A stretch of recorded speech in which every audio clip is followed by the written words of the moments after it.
Bonjour à tous. Je suis ravi de reprendre l'antenne après quelques temps d'absence. Une petite quinzaine de jours, mais plus que ça en fait, puisque ça fait maintenant peut-être 3 semaines, un peu plus de 3 semaines que je suis à Pune. Pune qui est la 5e ville d'Inde avec environ 4 millions d'habitants. 5e j'ai dit ou 7e? 7e ville d'Inde avec environ 4 millions d'habitants. Et je suis ici pour l'étape ultime de mon voyage. Alors je vous en parlerai un petit peu plus tard. Je suis ici pour voir ma prof de l'anneau, mais ça, voilà, je vais faire une vidéo spéciale où je vous parlerai de ça. Mais là, ce que je souhaitais partager avec vous, finalement, parce qu'on peut se poser la question, mais comment trouver un pays comme l'Inde aussi déroutant,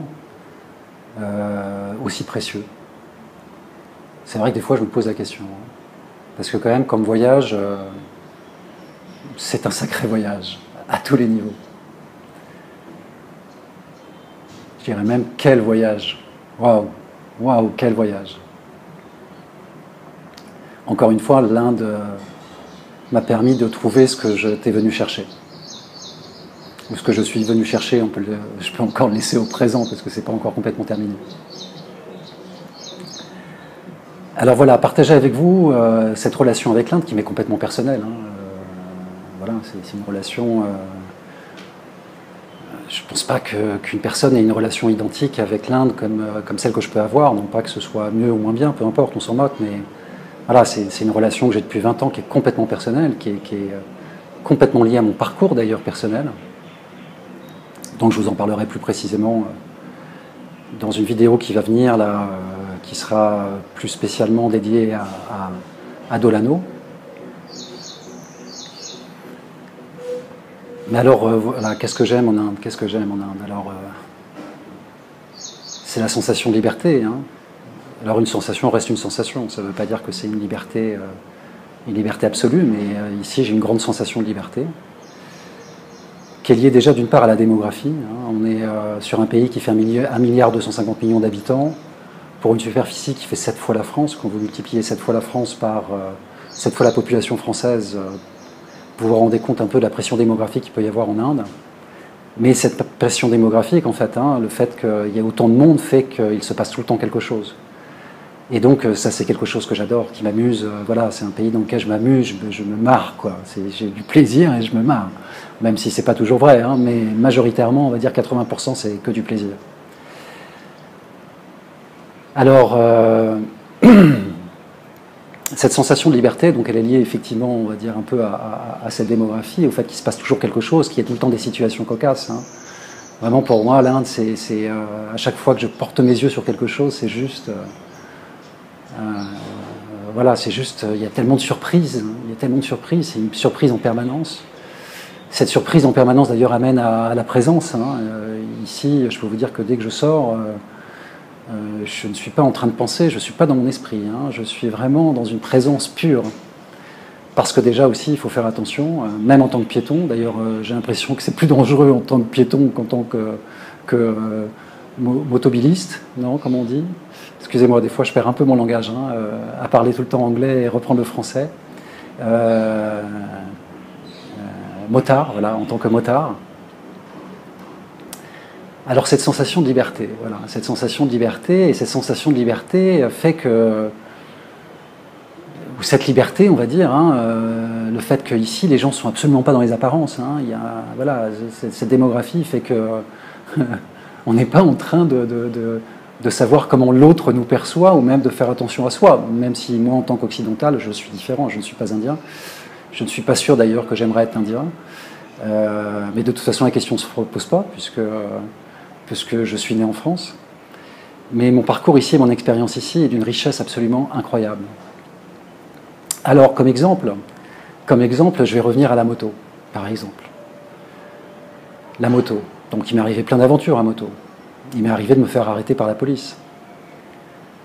J'ai vite compris que s'arrêter quand la police le demandait, ce n'était pas une bonne chose. Donc,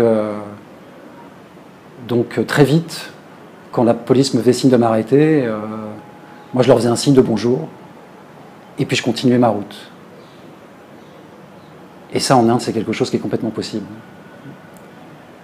Alors bien sûr, les policiers me regardaient avec des gros yeux, en se demandant mais qu'est-ce qu'il fait? Mais ce qui est drôle, et, enfin moi ce qui me fait rire encore énormément, c'est qu'il se passe toujours quelque chose. Donc une seconde après, ils ont complètement oublié. Je suis passé, et puis il y a autre chose qui arrive, et donc ils m'ont complètement oublié. Donc ils vont certainement pas aller essayer de me retrouver. Alors dans les aventures qui ont pu m'arriver avec la police, à l'époque où je m'arrêtais, c'est par exemple de me faire arrêter pour que les policiers regardent ma moto. Ils trouvaient ma moto super intéressante, donc je me fais arrêter, et puis voilà, on tape le bout de gras avec les policiers, et puis on se marre, et puis je remonte sur ma moto et je repars. Une expérience aussi assez drôle qui m'est arrivée, c'était avec Delphine, c'était en 2013. Non, je crois pas que c'était en 2013, pardon, c'était en 2011. En 2011, je m'arrêtais encore. Enfin là, en l'occurrence, je ne m'arrêtais pas, je me suis fait arrêter. C'était à Delhi, je grille un feu rouge. Je ne me rends même pas compte, hein, je grille un feu rouge. Et puis il y a un motard de la police qui me rattrape et qui me demande de m'arrêter, donc forcément, là, j'ai pas le choix, je m'arrête. Et puis ce monsieur descend de sa moto, il m'explique que j'ai grillé un feu rouge, donc il ne parle pas anglais, ou très peu, donc il m'explique que j'ai grillé un feu rouge. Et il me demande 2000 roupies. Alors 2000 roupies, ça doit faire quelque chose comme 30 euros. En Inde, c'est beaucoup, 2000 roupies. Et puis je le regarde, et puis je dis, bah non. Et ce monsieur, il me dit, bon, bah d'accord, allez-y. Allez, go. Voilà, ça c'est toute l'Inde qui est résumée un peu dans cette expérience où vraiment tout est possible. Tout est possible. Quand je dis non, je dis non. Quand je dis oui, je dis oui. Je ne suis pas en train de réfléchir à ce que je suis en train de faire. Beaucoup de spontanéité. Même tout le temps de la spontanéité. Et ça, qu'est-ce que c'est relaxant? Qu'est-ce que c'est relaxant? Cette sensation de liberté. Ce qui est aussi extrêmement relaxant, c'est de ne pas parler la langue locale. À un moment donné, je me suis posé la question d'apprendre l'hindi, mais j'ai pas du tout envie de parler hindi, j'ai pas du tout envie de comprendre ce que se disent les Indiens, ça m'intéresse absolument pas. Et puis pour moi, c'est des vacances. Et puis il n'y a pas besoin de philosopher. Et puis voilà, les rapports sociaux sont réduits à leur strict minimum. Alors il y a plein d'autres choses, hein. Il y a énormément de choses qui me font apprécier l'Inde, parce que c'est complètement connecté à mon parcours, et j'ai tellement appris ici, l'Inde m'a tellement donné, m'a tellement enrichi. J'ai une dette en fait envers ce pays, une énorme dette. Et ça c'est la vie, hein. Pas besoin de régler forcément ses dettes, en tous les cas les dettes de cette nature-là.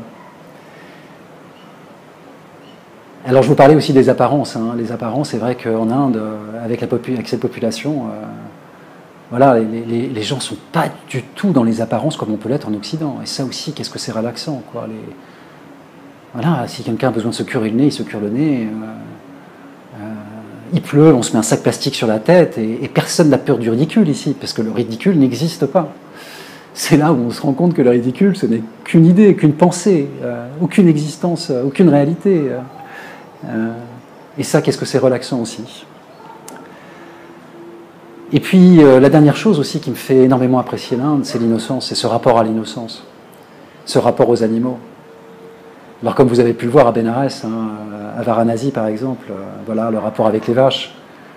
Pas trop le rapport avec les chiens à Varanasi, parce que malheureusement, beaucoup ont la gale, enfin, ils ont une espèce de maladie de peau qui est, voilà, qui est un peu repoussant. Et puis, ils peuvent être très agressifs aussi. Mais il y a d'autres endroits, comme à Rishikesh, cette chienne, qui était absolument fabuleuse. Trop mignonne. Bon, bah elle, voilà, elle était là, je l'ai caressée, on a eu un joli rapport.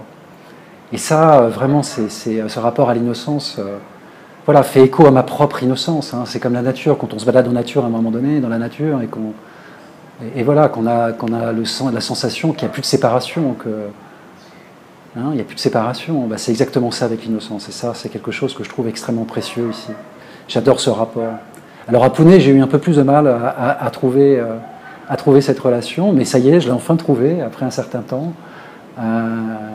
Voilà, je vous présenterai une chienne avec qui je m'entends super bien, qui est trop mignonne, que je peux caresser. Voilà, on a un contact, elle est extra, mais ça je vous le montrerai. Voilà pour ce que je voulais partager dans cette nouvelle vidéo avec vous. Alors bien sûr, mon voyage touche à sa fin. Alors il n'est pas encore fini, hein, Voilà, il va y avoir encore quelques vidéos, je pense 3-4. Hein. La prochaine va peut-être être sur Pune, je ne sais pas encore, ou sur ce que je suis en train de faire ici. Puis surtout sur Delano, bien sûr. Il va y avoir une vidéo complète sur Delano. Ce travail que je suis en train de faire, qui me prend 5 semaines, travail intensif, absolument extraordinaire. Hein, ce parcours, ce voyage, ça a été vraiment le temps d'adaptation, hein, Rishikesh, et puis après rentrer dans l'Inde, hein, dans l'Inde gentille, Mansachapar, Varanasi, c'est un peu la petite mort. Et puis Pune, la Renaissance, quoi, la Renaissance, voilà, la Renaissance d'une façon absolument extraordinaire, au-delà de mes attentes. Alors je vous salue, et puis je vous dis à très bientôt dans une prochaine vidéo. Au revoir.